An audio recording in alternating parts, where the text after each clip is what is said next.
Hi, Deborah LeeAnn. Good morning, Suzanne.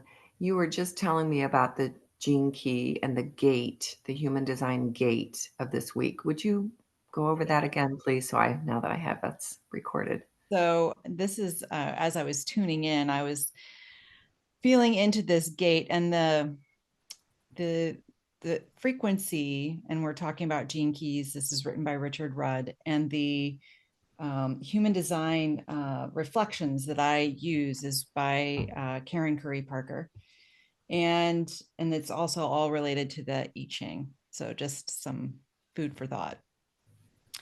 But when we think about the shadow of it, of this key, it's all about immaturity. That's the Mhm. very human aspect of it.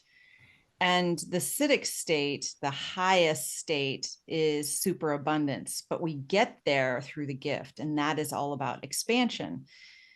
When we flip over to human design, it is all about development, and it's the starting. It's found in the root, um, the root part of your human design, and it's So it's astrology. to do with the root chakra.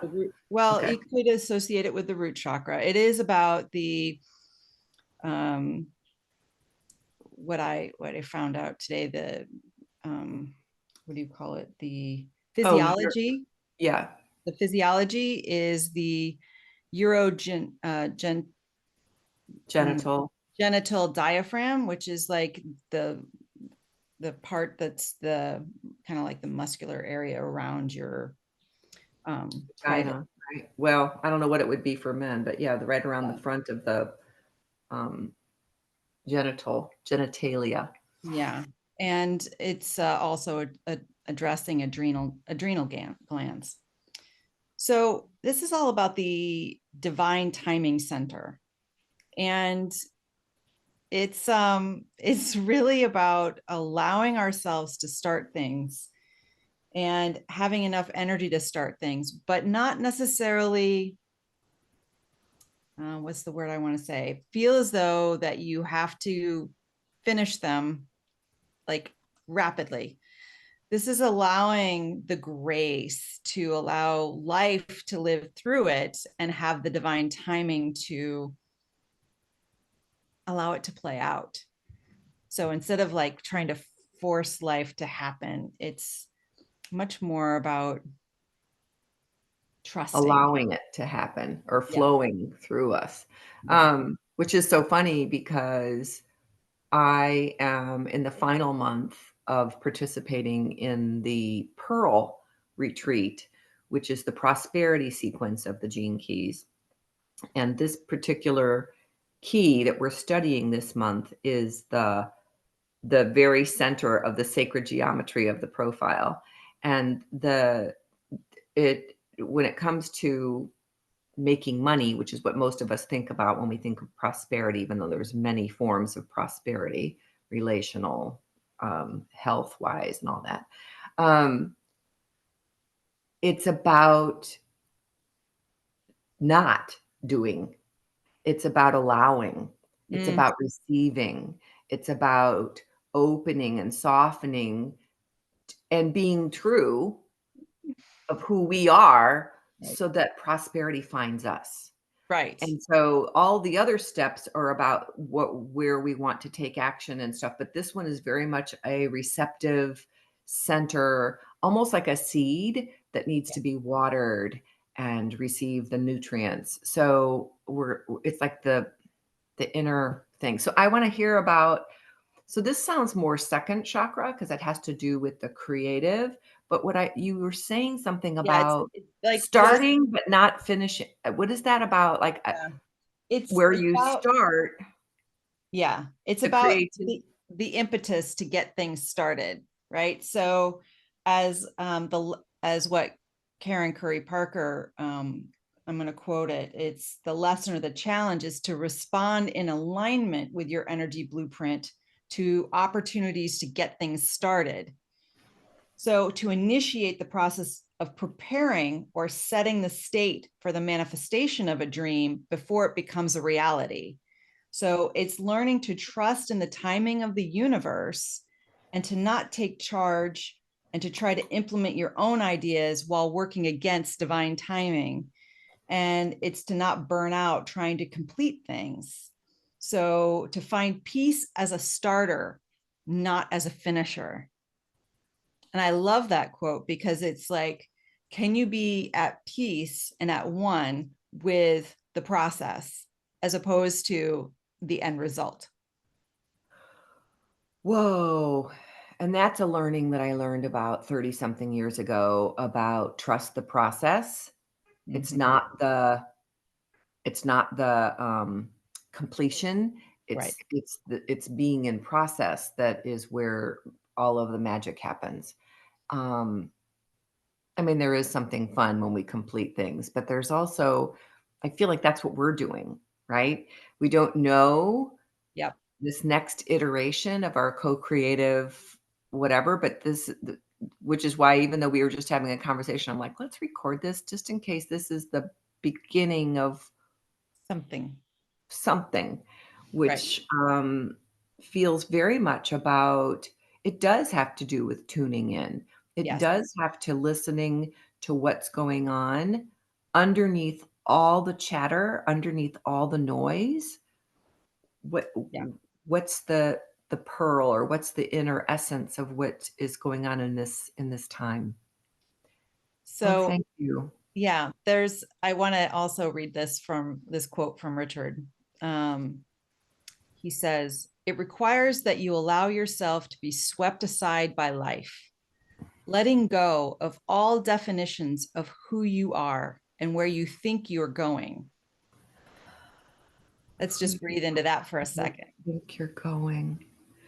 Yeah. And So, that is the hardest thing for my, according to StrengthsFinder, my 2 of my top 5 have to do with futuristic and strategic. So I'm always like 5 steps ahead of myself, mhm, and I like to have that plan, yeah, and this, requires me to go back, get in the car, start the car, and start going, and I might be heading in that direction, but I don't know if that's really where I'm gonna end up. right. Wow. So, So he so I says, just sent you something about trust and courage. oh, Did you see perfect. that? And Mhm, I'm laughing because those are the words that I play with my coaching clients each and every time. No matter what we're talking about, it kind of always distills back to, can I trust myself, the universe, the right. process, um, and can I have, please, I'm asking for divine courage because very often my human courage is lacking. So it's like asking for it to be, can I receive more from my, I know you call it your team. I call it my wisdom council. You know, it's like that additional outside of this human body kind of support. So Yes. So he goes on to say, once you make this shift in your heart, you will find your life to be much simpler. You activate the frequencies of real prosperity by aligning yourself with the universal evolutionary impulse. And by surrendering in this way, you are continually replenished and expanded. That's okay, so big. that's where I go to, "There's not enough of me. I won't have Mm. enough energy. Ha, ha, ha." Okay, So when we relax that's into this, old. Can I just, yeah, let's yeah, just release that old story. yeah. So when we stay in our heart and we're allowing life to live through us and not trying to get to some crazy destination, but just see what shows up when it shows up, um, that's that's the biggest gift. And that's where the prosperity is coming in. Yeah. I now I can Right? see how all of this comes Yeah. together. So it's pulling together, right? So a couple contemplations that Karen Curry gives us is How do you feel about yourself when you have an idea and can't get it initiated? That's one. How do you feel when someone takes your initial idea and they build on it? I know. And sometimes that's the important thing that we have to recognize. Maybe we're not the ones meant to build it, right? I mean, Yeah. some things, I mean, there are so many ideas that have come into my being, and I was like, is this mine? Is this really what I'm here to like build? Is this what lights me up? Like I can feel it, and I pulled the energy down into my sphere and said, oh my gosh, this is a brilliant idea. But I didn't have like I had the initiation of the idea, but I didn't feel the follow through in my own beingness. That's very true for me as well. That would be an amazing idea. Thank you for the idea, but is it this for me to act on? And Right. very often it's just for the awareness of this is a possibility. And so And that I think helps it the also collective. tests, pardon me? I think that helps the collective because the seed came in, it's initiated, and then if somebody runs away with it, go for it. Yeah. Like it was planted, but I mean, is it something that I need to nurture and harvest? I mean, it might be for somebody else who that Absolutely. is the thing that lights them up. Absolutely. And I'm laughing because that was in a book I've never finished, and I so delighted in it that it was like one of those ones that I had to like digest every word, is Elizabeth Gilbert's Big Magic. And in it, she talks about creativity, and she also talks about just getting used to the resistance that's always going to be with you, the fear. But in there, she said that she had a whole download of a book, the characters, the structure, the whole thing. And she put it aside because she was going through personal stuff in her life right now, saying, I'll get back to that. So she kind of like sketched it all out, put it aside, and went on about her life. And 2 years later, she's in an airport. She picks up a book. It's had the same characters, the same plot line. And she went, okay, that's how creative inspiration strikes. Right. It might strike, and if it's not mine and I don't act on it, somebody else will. Exactly. So That's when people I go, why laugh, didn't I? and I'm laughing because this is there was an art. And now I want to go back and see if it's still there. But yesterday on LinkedIn, there was a prompt. I get as a consultant, I get asked these questions that I'm welcome to answer to put into their forum.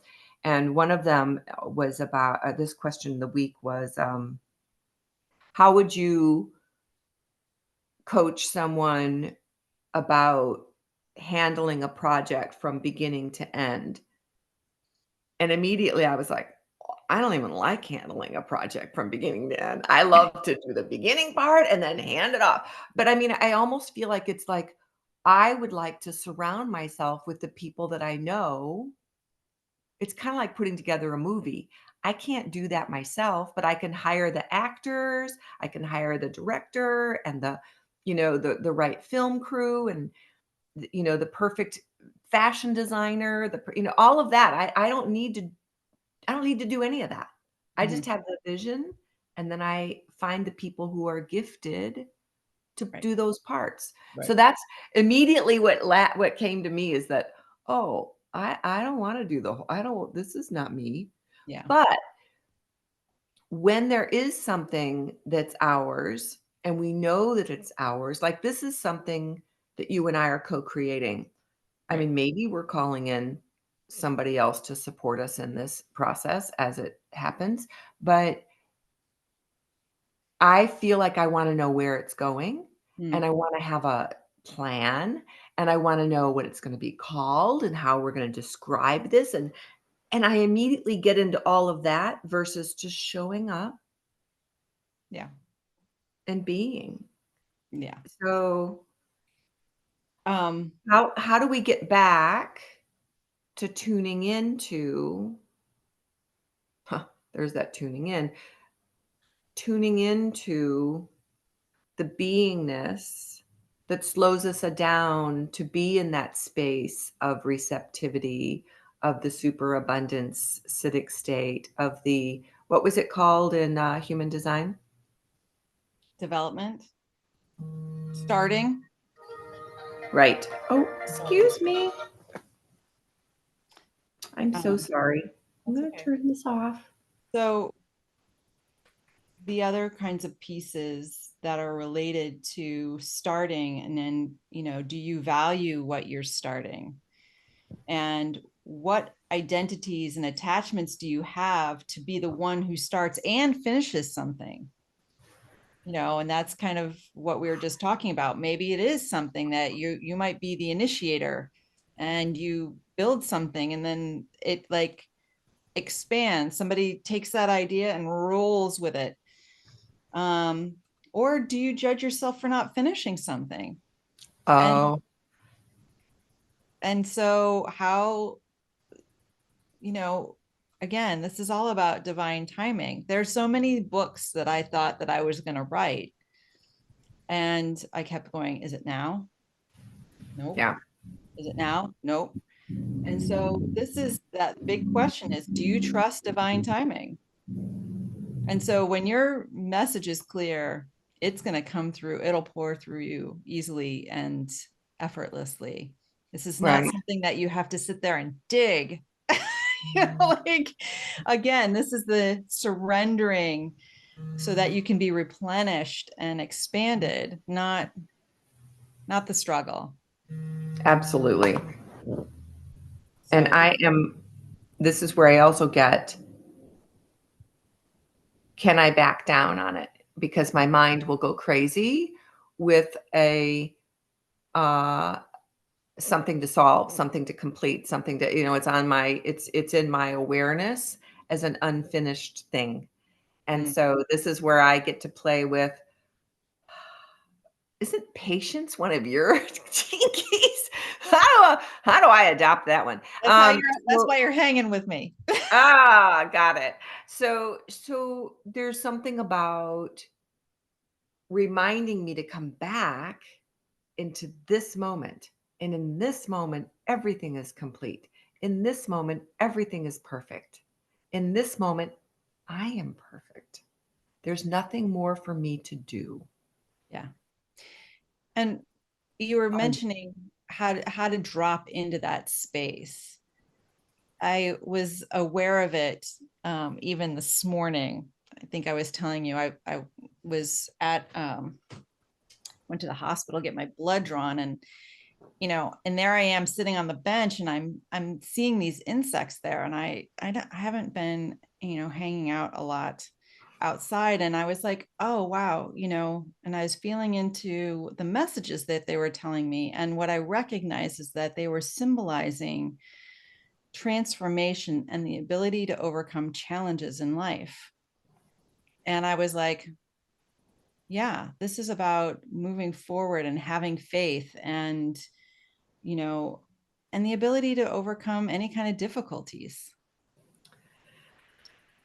And I was yeah. like, wow, being present to what's showing up in our lives in any particular moment is a great recipe for just staying present and being okay, because life is going to be like this. There is no like here to here. It's going to go squirreling around because we're getting the lessons that we need to shift and change. Yeah. So I have two thoughts on that. One is that the dream arc, which is the more mystical, symbolic, animal, right brain version of the human design and Gene Keys um, mysticism, is they're getting ready to offer a retreat through the Gene Keys. So if that's of interest, you know, I would advise you to go check it out on the Gene Keys website. But the other thing is, and in that form of this material, the insects have to do with shadows. And I was just reading an article on leadership about how the gifts of our shadows are the hardest thing for most people to integrate. We want to run from our shadows. We want to hide our shadows. We don't want to own our shadows. And so there's something about when, um, and lately I just got a tick bite. I've had mosquito bites. I've had a spider bite. I'm like, okay. I think there's some messages here about having a lot of, first of all, irritation and annoyance and pain. But secondly, about what am I not looking at that needs to be integrated, that needs to be recognized, it needs to be um, that I would like to transform from hiding about from it or running from it into, owning it, into finding the beauty of it. And that is it's so much easier for me to see in others. I'm really gifted in being able to help others transform their shadows into their gifts and then owning those. But man, when it comes to mine, I think that's why we're in community, right? We need Right. other people to be our mirrors, to help us, do tick checks.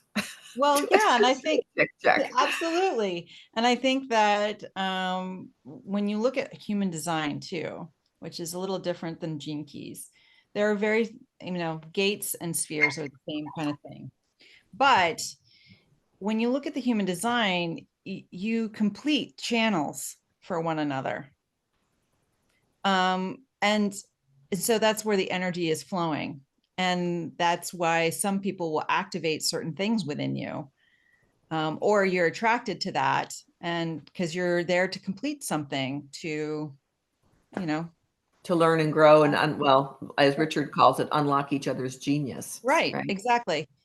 Um, just for fun, I looked up the dream arc animal for this week, and the shadow is the serpent or the snake, interestingly enough, and that's Oh, all. that's transformation. Yeah. It's all about transformation, exactly, shedding the skin, that kind of thing. And the gift is the rabbit. So think about how, The regenerative, right, yes, the rabbit, reproductive, yes, how they're very viewed. Yes. productive, getting things going. Yeah. And funny enough, the acidic snake is the stork. Oh, you're kidding. That brings the babies. Sorry. No. Yeah, yeah, yeah. I mean, in, you know, Right. Mythology. It's mythology, yeah. but that is great. I Yeah. love that. I, I've been playing a lot with just in the last few weeks. I haven't really ever, I mean, I own the course. I just have never even gone forward to be a guide in the dream arc because it hasn't been my thing. But in the last month, maybe because of all my bug bites, I've been kind of, excuse me, diving into it more and more, and I'm loving it. Um, I have a question for you about so tuning into the quiet space. I was laughing to myself because I was thinking we tune into Netflix or Hulu or Amazon or whatever at nighttime to be entertained. Mm, And what if we were to imagine that everything going on the world stage right now is entertainment? It's about as unreal oh, absolutely. as all of those docudramas and stuff that we're watching on television. So I'm laughing because I think we very often feel like that is real. And then it's harder for us to get back to the essence of our infinite spirit and the universal love and everything that we are. Yeah. Um, yes, the stage and all of that of what's going on a global scale is it's there to inform us and maybe educate and maybe entertain. And this is the reality that we need to spend the most time Yeah. Our inner reality. living from. Yeah. So I think this is a great introduction to what we might want to cook up every week is this tuning into what's real for us, how to remember to come back. And thank you. This has been great. I It really was fun. appreciate our time together, and I've missed it. So we'll have to let you know when we do another one of our I don't want to call it a challenge, a journey. Uh, uh, what do you call it? Like that community circle that we created. Mm, That yeah. was really delicious, and it was so fun learning from everyone and feeling the that's what I think I like so much is feeling into the field of what's going on. And I'm doing that in my other the leadership lab that I'm co-facilitating, but I like doing that, and I don't know how to do it very well here in this format, but I know we are. We Mhm. are creating a unified field here. Yeah. So we're going to be tuning into that and seeing how we can best be in service to everyone or to you, whoever's the listeners. So peace out. Peace out.